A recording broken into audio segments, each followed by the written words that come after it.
The Suncoast Campaign for Grade Level Reading presents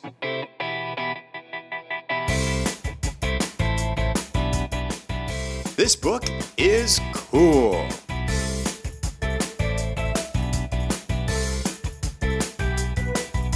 With your host, Beth Duda. Coming up, Miss Beth will have a special arts activity, words to put in your word bank, and a special interview with a person who thinks the book you are reading is cool. Hello, my friends. Welcome to This Book is Cool. My name is Beth Duda. I'm the director of the Suncoast Campaign for Grade Level Reading.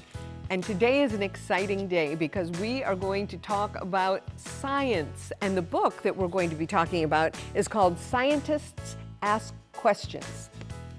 We have a setup on the desk for a science experiment that we're going to get to do, and it involves milk and cookies. But that is for later. Right now, we have something else very exciting. We have a special guest with us today who's going to talk to us about her love of reading and her love of science. With us today, we have Neirda Thompson-Pemberton. Hi, Neirda. Hey Beth, how are you? I'm great. It's so good to see you today. Thank you for having me. I know that you have this really great organization that you're working with, and to my mind, it was a perfect connection between the book we're talking about and this great work that you're doing. Can you tell us a little bit about that? Absolutely. And yes, it was a perfect fit because the book, Scientists Ask Questions, focuses on us digging into our inner scientist. And at FUNducation, we actually focus on STEAM education, which is an acronym for science, technology, engineering, arts, and mathematics, to expose and engage our kids to those fields. I love the name of your organization, especially because the first three letters, F-U-N, spell fun. Oh, FUNducation. Exactly. We're hoping that our kids enjoy the experience, and that way they learn the subject matter in an organic way. What a great idea. So tell me, why do you think this book is cool? Oh, well, it's just a fantastic introduction to scientific investigation. I think it's both informative and accessible. The other interesting thing about the book, and there are pictures, I'm going to show a picture right now, because there are photographs in this book. It's not illustrations, it's photographs, and the book is full of photographs of real scientists. And that's another thing that I enjoyed seeing, was seeing actual real-life scientists in action.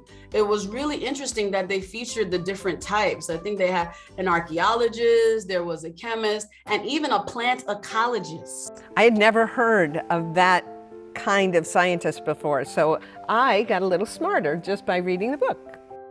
That's it, you're a scientist. I like that. I like the thought that we can all be scientists.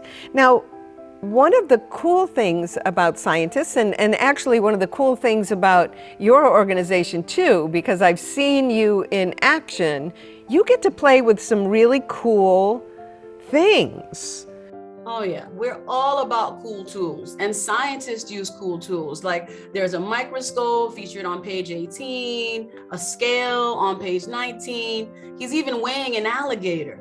I mean, it's just an exciting job. It is an exciting job, and with your work, I know that sometimes you get to use like virtual reality goggles and all kinds of interesting things. Oh yeah, we got to keep the kids cutting edge with technology. So AR, VR, mixed reality, robotics, and coding, all cool tools. Very cool tools. So with science, and this book particularly, we know right from the title, one of the important things that scientists do is scientists ask questions, and then they do experiments to find the answers. Do you think that it's only scientists that operate that way? No, I think especially with that STEAM acronym.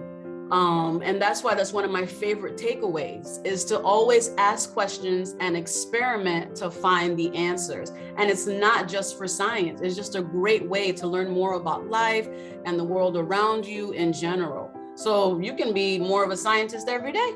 I like that. I want to be more of a scientist every day. Neirda, how did you come about having a love of reading? I just always knew that knowledge was power, and then gaining that knowledge was always through reading. So it's finding the subjects that you like or just topics that interest you, and then reading from there, and then there's no limit. Awesome. Well, I want to thank you for spending time with us today and inspiring us to ask questions, do some experiments, find some answers, and have fun while doing it. Exactly. Find that inner scientist, and you can learn so much every single day. I love that. Thank you. Thank you. Bye. Neirda is so much fun. I can see why her organization is called FUNducation. We have some fun words for our word bank today. The first word is the word experiment. Experiment. That is a carefully planned test used to discover something that is unknown. An experiment. The next word for our word bank is the word scientist. Scientist. That's a person who works in some area of science. And when you read this book, Scientists Ask Questions, you're going to find all kinds of different scientists. Our next word is the word scale. Scale. And that's a device that's used for measuring how much something weighs. The next word for our word bank is the word microscope. Microscope. That's an instrument that uses a lens to make very small objects appear larger. And the final word for our word bank is the word ruler. Ruler. That's a tool for measuring the length of something. Okay, are you ready? I've been waiting and waiting and waiting. We are going to do an experiment with cookies and milk. Now, I have an experiment sheet here that's called the Great Cookie Dunk. So I have 3 cups of milk. And I have 3 different kinds of cookies. I have a black and white Oreo cookie. I have a Nilla wafer. And I have a chocolate chip cookie. So, for our experiment, we are going to find out what happens when I put these cookies in milk.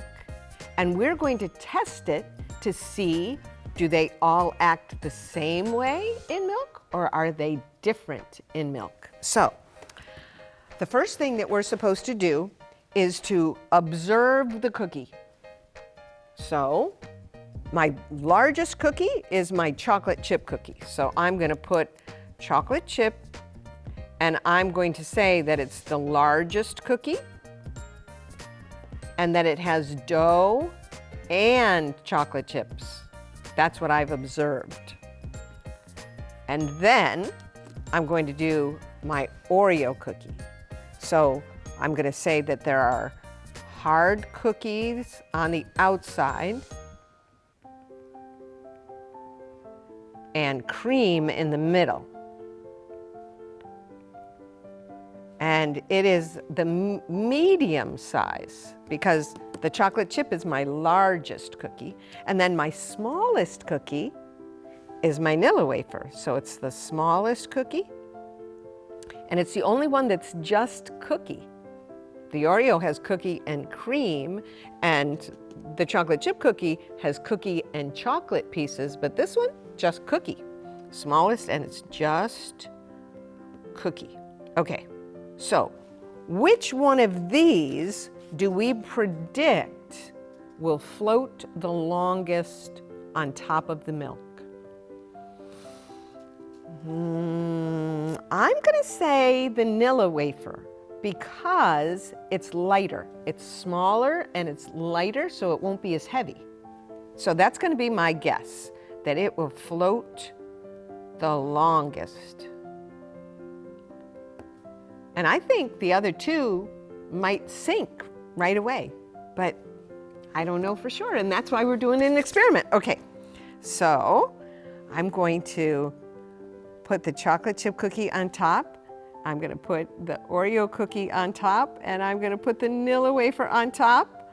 So far, all of them are floating.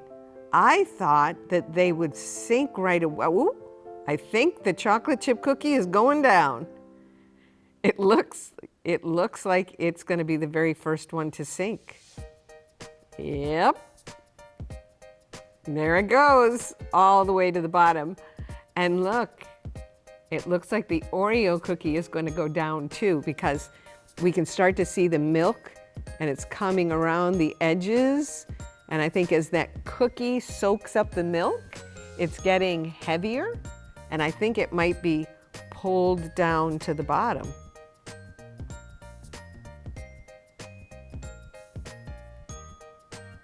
So far, my prediction is coming true. Vanilla wafer is still on top.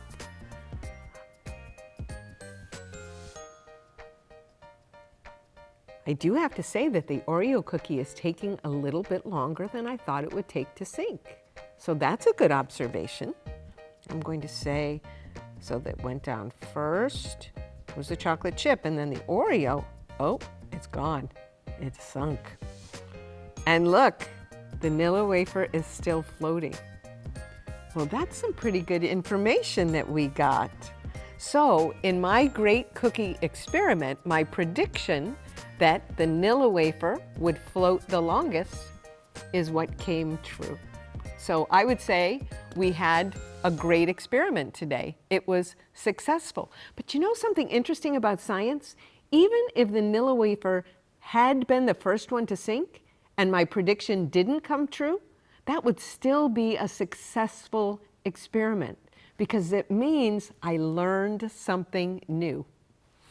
I hope you will take the opportunity to ask questions and learn new things about the world around you. And if you do this experiment at home, you can fish out the cookies with a spoon and have a nice snack after your experiment. So it's a bonus. Remember, my friends, reading is the key to succeeding. Thank you so much for being with us today, and I look forward to seeing you soon.